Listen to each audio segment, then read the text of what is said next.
नमस्कार मंडळी, तुम्हा सर्वांचं आपल्या श्री महालक्ष्मी या चॅनेलमध्ये खूप खूप स्वागत आहे. तर आज आपण एक चित्तथरारक असा स्वामींचा अनुभव बघणार आहोत. तसे तर सर्वांना स्वामींचे अनुभव येतच असतात, पण हा अनुभव जरा वेगळाच आहे. कारण कोणालाही विश्वास बसणार नाही अशी गोष्ट घडलेली आहे. तर एक मानसी नावाची महिला जी स्वामीभक्त होती, खूप पैसेवाली होती, तिला कशाचीही कमी नव्हती. पण तरीही ती स्वामी भक्तीमध्ये अगदी रंगून गेली होती. अगदी सुखी संसार होता तिचा. नवरा डॉक्टर होता, मुलगी इंजिनिअरिंगच्या वर्षाला लास्ट इयरला शिकत होती. असं तिचं फॅमिली होती. सासू सासरे कोणीच नाहीत आणि अगदी भरभरून घरात सुख होतं तिच्या. तरीही लहानपणापासून तिच्या घरी सुख होतं, पण तरीही ती कधीच तिने स्वामी सेवा सोडली नाही. तरीही ती पूजापाठ करत राहायची. नवरा व मुलगी यांना देवावरती बिलकुल विश्वास नव्हता, पण ही मात्र प्रत्येक सणसूद अगदी वेळेवर आणि व्यवस्थित पार पाडत असत. असंच तिच्या मैत्रिणींसोबत ती एकदा कोकणामध्ये आपल्या मैत्रिणीच्या मुलीच्या लग्नासाठी निघाली होती. जाण्याचा सगळा प्लॅन झाला होता आणि 2 गाड्या बुक झाल्या होत्या. एका गाडीमध्ये जेंट्स लोक आणि एका गाडीमध्ये महिला लोक असं त्यांचं प्लॅनिंग ठरलं होतं. पण नवीन ठिकाणी जाणार होतं, तिथला त्यांना अंदाज देखील नव्हता की आपण किती वाजता निघालं पाहिजे. लक्षात घ्या मित्रांनो, आपण जेव्हा पण आपल्याला माहीत नसलेल्या ठिकाणी आपण जात असतो, तेव्हा शक्यतो आपण अंधाराच्या आतमध्ये जायचा प्रयत्न करायला हवा. कारण अशा काही घटना घडत असतात की आपल्याला तिथले रस्ते माहीत नसतात किंवा अशा अडवळणी गावावरती काही गावं असतात, तिथपर्यंत नेटवर्क देखील पोचत नाही. त्यामुळे ऐन टायमिंगला घरातल्यांशी संवाद देखील साधता येत नाही. तर जिथली आपल्याला माहिती नाही तिथे जर तुम्ही निघाला असाल तर प्लीज कृपया तुम्ही तिन्ही सांजेच्या आतमध्ये तिथे जाण्याचा प्रयत्न करा. पण मानसी आणि तिचे मित्रमैत्रिणी हे खूप एन्जॉय करत थांबत, अगदी फोटो काढत असं ते त्यांच्या गावी जायला निघाले होते. मैत्रिणीचे गावावरून फोन येत होते, सांगत होते लवकरात लवकर या. पण काय माहीत लवकरात लवकर या याचा अर्थ काय होतो ते यांना एवढा काही अंदाज आला नाही. कोकण म्हटलं की कसं निसर्गरम्य वातावरण, तिथले जलाशय, मच्छी, नारळ, अगदी रम्य वातावरण असं ह्यांना वाटत होतं.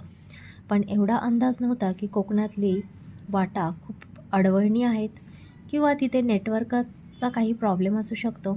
आपल्याला तिथल्या जागेवरती काहीच माहीत नाही आहे. तर अशामध्ये मानसी आणि तिच्या मित्रमैत्रिणींना पोचायला खूप उशीर झाला.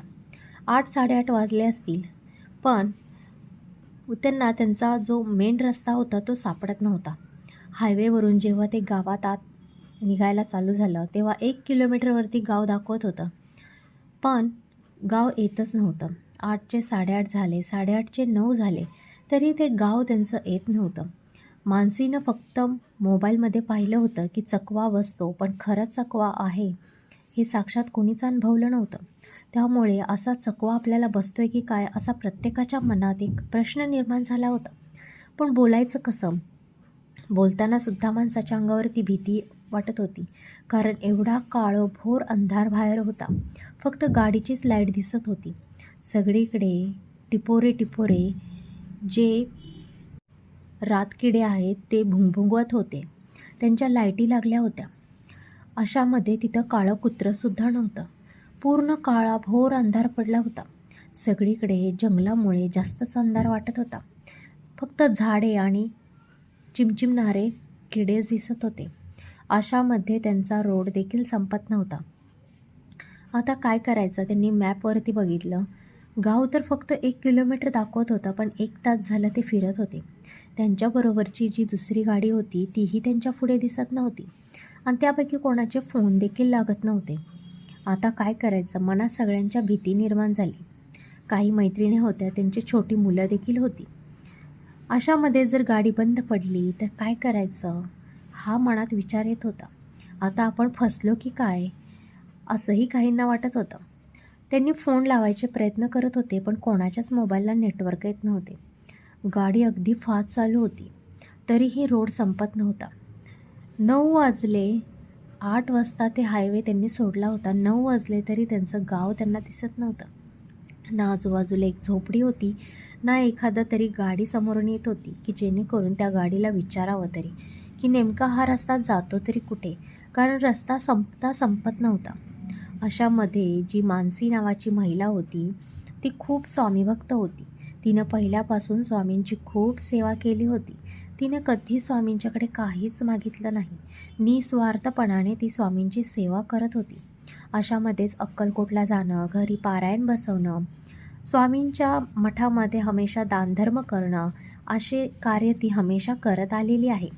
तर अशामध्येच म्हणतात ना, की ज्या भक्तांना स्वामींची गरज असते, त्या भक्तांना स्वामींना हाक मारायची सुद्धा गरज नाही. कारण स्वामींना लगेच समजून जातं, की आपला प्रिय भक्त अडचणीमध्ये आहे ते. तर अशामध्ये गाडीच्या समोर एक वृद्ध आजोबा गाडीच्या समोर आले. एवढ्या काळोखामध्ये काठी टेकीत हे आजोबा कसे निघाले असतील चालत, याचं खूप आम्हाला आश्चर्य वाटत होतं. पहिल्यांदा तर मानसीला खूप भीती वाटली असं ती सांगत होती. कारण एवढ्या काळ्याभोर अंधारामध्ये एखादा वृद्ध माणूस असा गाडीसमोर येणं थोडं भीतीदायक होतं. नंतर त्या आजोबांना पाहिल्यानंतर त्यांच्या चेहऱ्यावरती एक वेगळाच भाव दिसत होता. त्यांना कळत नव्हतं की हे नक्की आहेत तरी कोण. तेव्हा ते आम्हाला सांगत होते की बाळांनो, हा कोकण आहे. एवढ्या रात्री इथं प्रवास करणं तुमच्यासाठी चांगला नाही येते.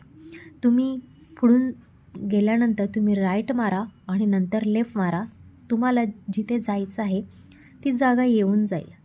त्यांना कसं माहीत की आम्हाला कुठे जायचं आहे, तरी त्यांनी तेवढे शब्द सांगितले आणि ते त्यांची चालत पुढे निघाले होते. तर अशामध्येच ते अगदी स्वामीच आहेत असं मला तरी जाणवत होतं. कारण त्यांच्या चेहऱ्यावरती एवढा प्रसन्नता होती आणि एक वेगळाच भाव जसा देवी देवतांच्या चेहऱ्यावरती असतो तेच तसा वाटत होता. एक वेगळंच व्यक्तिमत्व त्यांच्यामध्ये होतं असं मला जाणवत होतं. पांढरे शुभ्र शाल त्यांनी ओढली होती, हातात काठी होती आणि पायात चप्पल होती. तर हे स्वामीच असतील असं मला सतत जाणवत राहिलं. त्यानंतर आम्ही गाडीत बसलो आणि त्यांनी सांगितल्या त्याप्रमाणे आम्ही पहिल्यांदा राईट मारला आणि नंतर लेफ्ट मारला. तर अगदी 10 ते 15 मिनटावरतीच आमच्या मैत्रिणीचं गाव आलं होतं. पण मला खूप आश्चर्य वाटत होतं की आम्ही 1 तास झालं रस्ता शोधतोय, पण हे आजोबा ह्यांना कसं माहीत आम्हाला कुठे जायचं आहे ते. एवढ्या कमी वेळात आम्ही आमच्या घरी देखील पोचलो. तर खरंच असे अनुभव तुम्हाला देखील येतात का कधी? कारण स्वामींना हाक मारायची गरज नसते हे यावरून सिद्ध झालं आहे. कारण ज्या भक्तांच्या मनात स्वामीबद्दल नितांत भाव असतो, प्रेम असताना स्वामींना लगेच समजतं की आपला भक्त अडचणीमध्ये आहे किंवा तो दुःखात आहे म्हणून, किंवा त्याच्यावरती एखादं संकट येणार आहे म्हणून. तर अशामध्ये माझ्या मैत्रीण मानसी ताईंची स्वामींनी खरंच मदत केली आहे आणि तिने स्वामींचं नाव घेतलं आणि मला या संकटातून स्वामी वाचवा बोलले, तोपर्यंत स्वामी हजर राहिले. हे खरंच खूप आश्चर्याची गोष्ट आहे, खूप म्हणजे खूप. त्यामुळे मित्रांनो, तुम्ही देखील स्वामींवरती असाच नितांत भाव ठेवा, विश्वास ठेवा. स्वामी एक ना एक दिवस तुमचं देखील नक्की ऐकणार आहेत. या जगामध्ये स्वामी प्रत्येकाच्या मदतीला धावून येतात, जो सच्च्या मनाने स्वामींची सेवा करतो, भाव धरतो. तर अशी होती ही आजची कहाणी, ही कथा किंवा म्हणावं लागेल ही घटना. तर याबद्दल तुमचं काय मत आहे कमेंटमध्ये नक्की सांगा. श्री स्वामी समर्थ.